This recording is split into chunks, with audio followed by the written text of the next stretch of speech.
muwala wa Bobi Wine muyite munanga ate Shalom Namagembe wono munanga ate alina kyagamba baganda baffe munanga ate abakyala era nga ku side yemu omukulu munanga ate Bobi Wine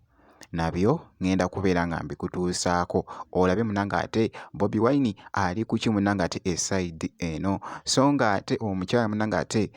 Spice Diana omukyala abadde yeyagala munanga ate yekoze ebintu waliwo na pampita Jaminati nsinzira ku Jaminati yugi wabula kansuke nkutegeeze nti wobeera nga tonaba kulayikinga video ogirayikinge kosaate n'okusubscribinga kasita obeera nga tonaba ntandise munanga ate ne muwala wa Bobi Wine muyite munanga ate Shalom Namagembe. Shalom Namagembe nga ono oba abaana b'omukulu munanga ate Bobi Wine emitala w'amayanja munanga ate gye bali wali Shalom Namagembe ataddeyo munanga ate akatambi kano era nga koogeza munanga ate abantu obwama nti bannange Bobi Wine ng'akuzizza bambi omwana Kanyabo kabadde munanga ate n'obubaka bwe kabadde kalina jjukira nti nno mwana muwala ono ambassador ku kampuni eno. Do you guys know what gon kanje means? It basically means gone in a flash, or just like that. And you know what else might be gone in a flash if you take too long? Relieve sanitary pads. So run to your nearest supermarket and grab some. Munanga ate ekola pads zino nga bwogezako munanga ate okulaba mu katambi kano abadde mu kifo munanga ate ekibadde kirabika obulungi.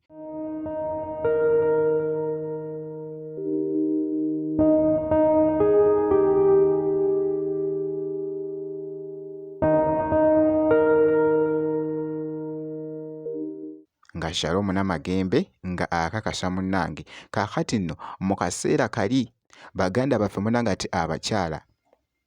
beetaaga munanga ate okwettanira munanga ate ekika kya paadi zino kyabadde akakasa awo ebifa munanga ate ku Bobi Wine omukulu ono era nga akyagenda mu maaso munanga ate ku mirimu gye wali mu America era nga ku mulundi guno munnange omukulu Bobi Wine abaddeko ku African Studies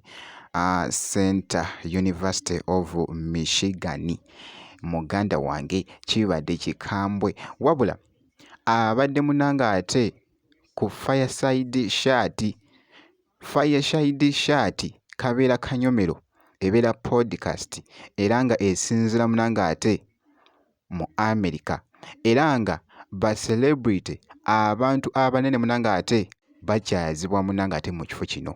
mu kanyomero kano Fireside munanga ate Chat omukulu Bobi Wine abaddeyoko. One day birikyuka tufune naffe essanyu nga tulina enguudo ennungi n'amalwaliro nze manyi nga Bobi azze tulinyumirwa ensi yaffe olwo nno ne baganda baffe baveeyo mwekizayiro badde eno Uganda abaagala okukuguka mu bya politics omukulu Bobi Wine abadde abasisinkanyeeko kw'ossa ate n'okuyisaawo munanga ate message okubeera nga etuuka jjukira nti n'okugambye nti akanyomero kano munanga ate kaggyibwako bantu munanga ate ab'amaanyi abamu munanga ate baagadde okwekubisaako ko naye munanga ate ebifaananyi nga bwogezako munanga ate okulaba omukulu munanga ate Bobi Wine so essaawa yonna kugempulira agenda kubeera nga munanga ate adda mu Uganda so kankwongereyo munanga ate omuyimbi Spice Diana abaddeko ko mu kifo munanga ate ekimu.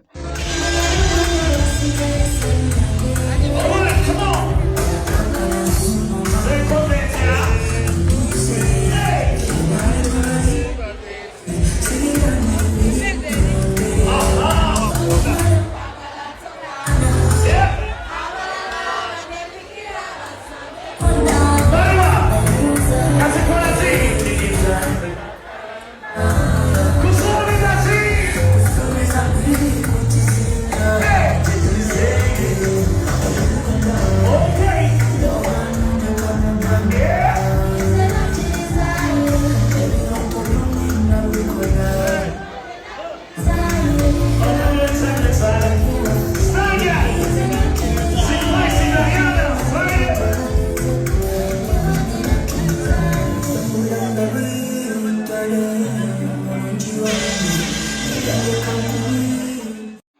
omukyala ono ataddeyoko akatambi muganda wange